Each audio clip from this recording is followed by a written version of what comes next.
رات گہری ہو چکی تھی۔ آسمان پر بادل چھائے ہوئے تھے اور ہوا میں ہلکی خنکی تھی۔ ایک چھوٹے سے گھر کے اندر مدھم روشنی میں 12 سالہ عادل اپنی ماں کے ساتھ بیٹھا تھا۔ ان کے سامنے خالی دسترخوان بچھا تھا، جس پر نہ کوئی پلیٹ تھی نہ کوئی کھانے کی چیز۔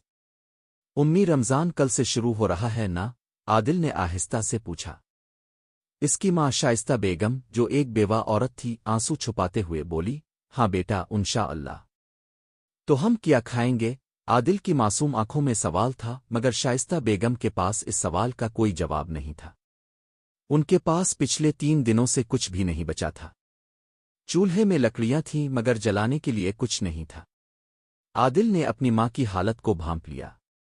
وہ جانتا تھا کہ اس کی ماں دن رات محنت کرتی تھی، مگر قسمت نے ان کا ساتھ چھوڑ دیا تھا۔ رمضان کی آمد پر ہر کسی کے گھر خوشی تھی، لوگ بازاروں میں خریداری کر رہے تھے، لیکن ان کے گھر میں فاقوں کا راج تھا۔ رات کے پچھلے پہر عادل نے اپنی ماں کو نماز پڑھتے دیکھا۔ وہ دعا مانگ رہی تھی، آنکھوں سے آنسو رواں تھے۔ اللہ، میرے بچے کو کسی کے آگے ہاتھ پھیلانے کی نوبت نہ آئے۔ اللہ، ہمیں رزق عطا فرما۔ یہ منظر دیکھ کر عادل کی آنکھیں بھی نم ہو گئیں۔ وہ خاموشی سے باہر نکل آیا۔ گلی میں سناٹا تھا۔ وہ محلے کی مسجد کی طرف چل پڑا، جہاں اکثر کھانے کی سبیل لگی رہتی تھی۔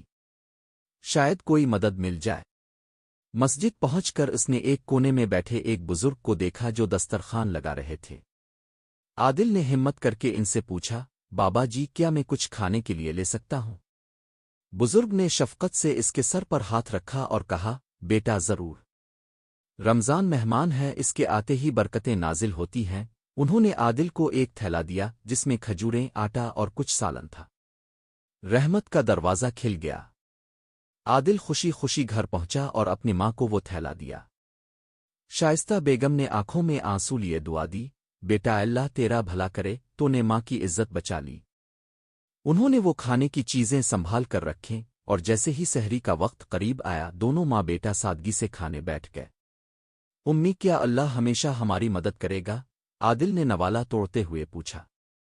ہاں بیٹا، اگر نیت صاف ہو اور دل میں شکر ہو تو اللہ ہمیشہ مدد کرتا ہے۔